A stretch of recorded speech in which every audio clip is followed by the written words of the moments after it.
Guys, welcome to the I Love Seville show. I'm Jerry Miller. It's great to be with you, and we're very excited to welcome this gentleman. His name is Matty Hart, the executive chef from the local in Belmont. I'm excited about this interview because he's very quickly become a good friend of the show, a good friend of I Love Seville. Of course, his restaurant and his food is killer. My wife's #1 restaurant in Charlottesville, without question. He gives me a grief because it's not my #1, it's in the top 3. His food is banging. We'll talk about the Matty Hart story. We'll talk about the evolution of the local as a flagship restaurant in Belmont. We'll talk about how he met Melissa Close Hart and his love for reptiles and lizards. He's got 20 pet lizards. I got to talk about that. First, I Love Seville is thanks to Greenberry's Coffee. I don't know if you guys knew this, but Greenberry's Coffee Co. is Charlottesville's longest coffee running roasters. More than 25 years ago, a husband and wife tandem, Sean and Roxanne Simmons, started out of the McIntyre Office Park, and now they're a global business. Thank you, Greenberry's, for your support of I Love Seville. Matty, thanks for coming on. Sure. I am excited because I have heard in the past when we've done this, you make us look good. You are a funny dude. Your food speaks for itself. I want to hear kind of like your bio story. How kind of we got to this point of Matty Hart, the badass chef at the local. How did you even get into the cooking business to start? Happenstance, like a lot of chefs. During high school, I worked in a pizza place, and then on the corner, the UVa Corner. Yeah, Hot Tomatoes is what it was called, and that was a fun job at that age. Working till 2 a.m. with a lot of intoxicated pretty girls everywhere. Lots of pretty girls, which is nice when you're 17. Right. And then after that, I got a job at the C&O, and that's like where I really became interested in cooking and the restaurant business. I was just hired as a dishwasher and ladder runner, as they call it, which is just running food to the upstairs portion of the restaurant. So you get a job, you're 17, 18? Yeah, I don't know exactly, but 17 or 18. At the C&O in what year?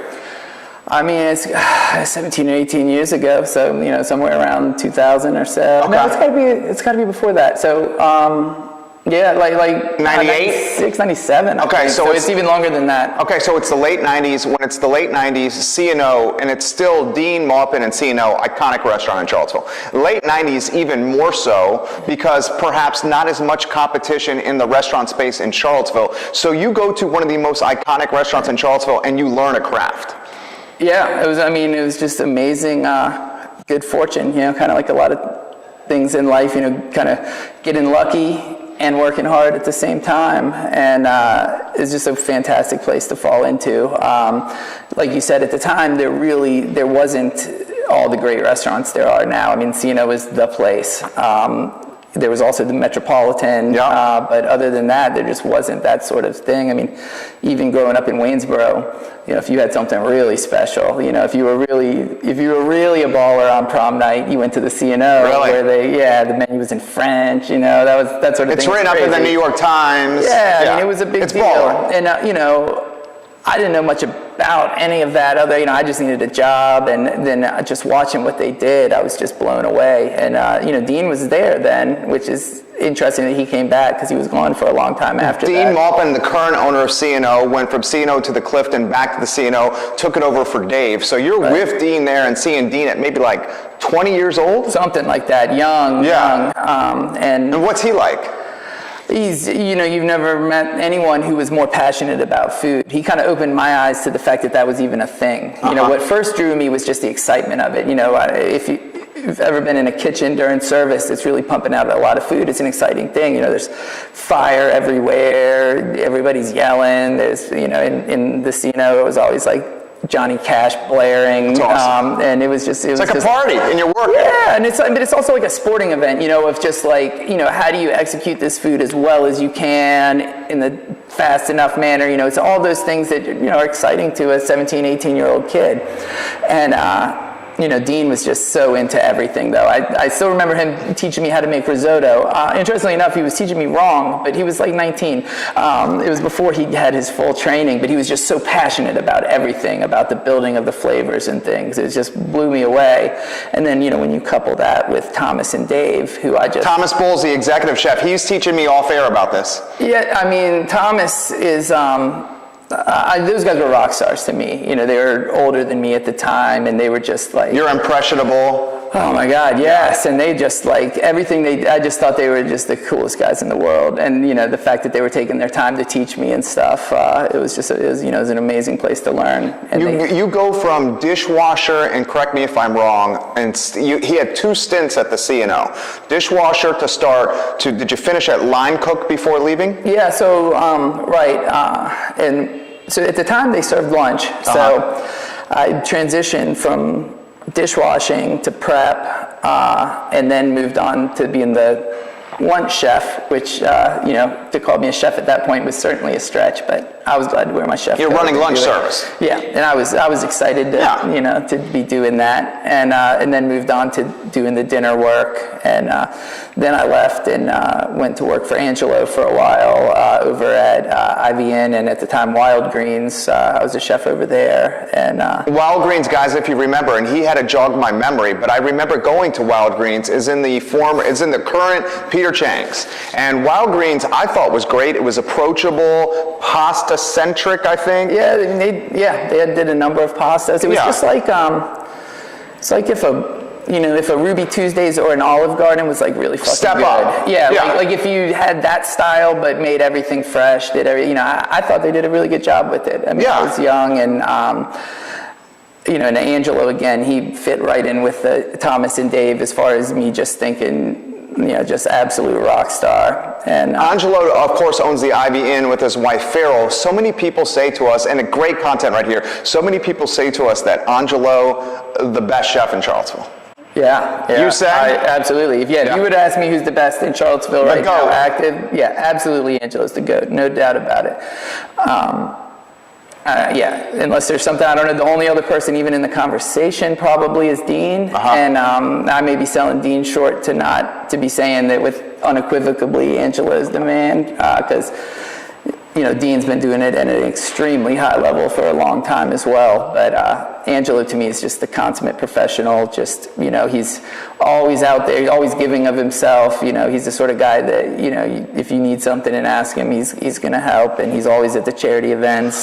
So, Matty, you are a chef at Wild Greens with Angelo. You have experience with him at the IBN. How do you go from Wild Greens back to C&O for stint 2?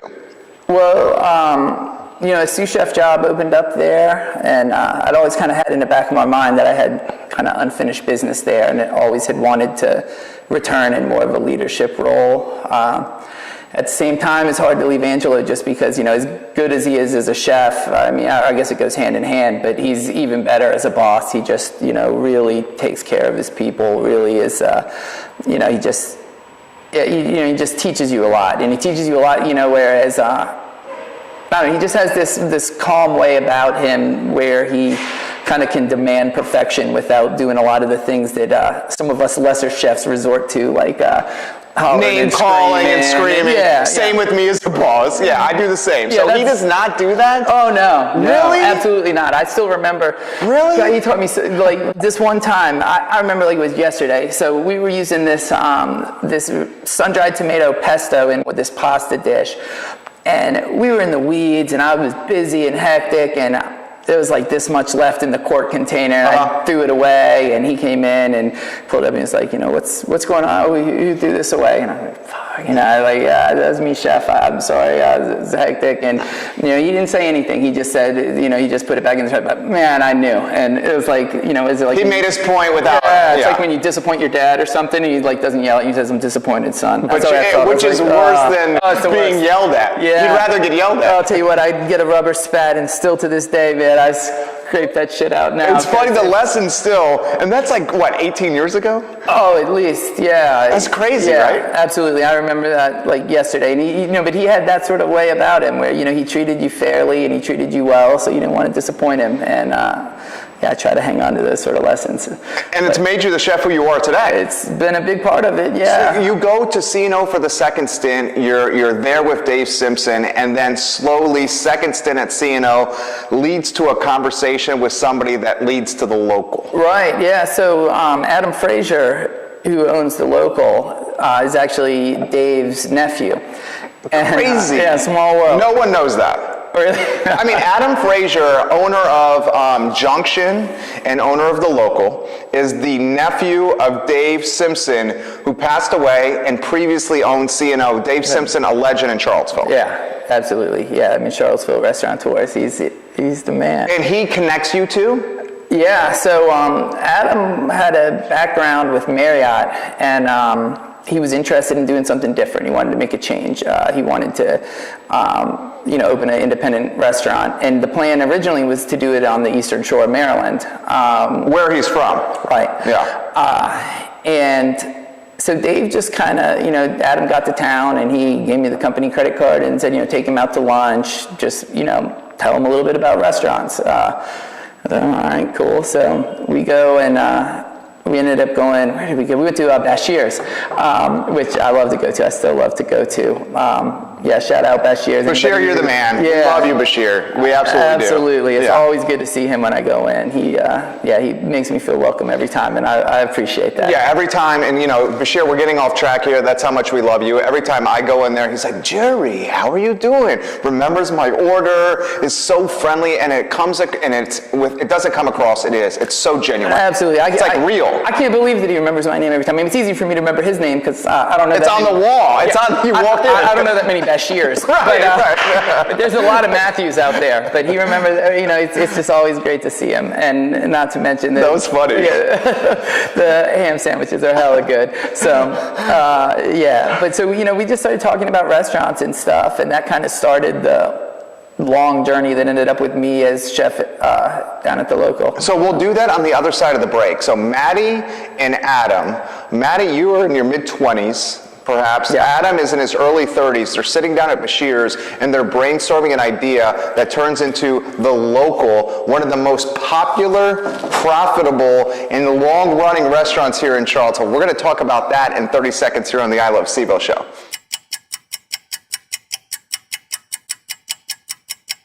Interstate Pest and Service Companies have proudly served Charlottesville and Central Virginia since 1969. Our grandfather started Interstate Pest Control with one truck. Today, Interstate is your pest control, mold remediation, and home renovation specialist. That's right, guys. Interstate will get the ants, mice, stink bugs, termites, bed bugs, and mold out of your house, apartment, or office space. There's no job too small for Interstate. That's right, Daddy. Interstate is a home's best friend.